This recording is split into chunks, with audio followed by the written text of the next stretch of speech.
Keçək növbəti yazıçımıza. Yəni qarışdıraq ədalətli olması üçün. Görək kim çıxır. Bəli, Dan Brown. Və indi də növbəti kitabımızı çıxardaq.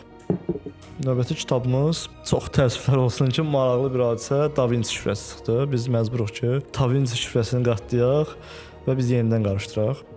Yenə eyni Da Vinci şifrəsi gəlməz ümidvaram. Deməli, bəli, bu Martin Edendir. Şedevr belə deyək. Görək Martin Eden və Dan Brown çox maraqlıdır məncə. Mənim kifayət qədər maraqlıdır ki, Dan Brown Martin Eden yazsaydı necə olardı?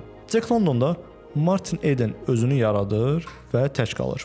Dan Brown isə Martin sadəcə yazıcı yox, bir sirrin daşıyıcısı olardı. Ədəbiyyat aləmi təsadüfi deyil. Gizli simvollar, şifrələr və qapalı cəmiyyətlər var.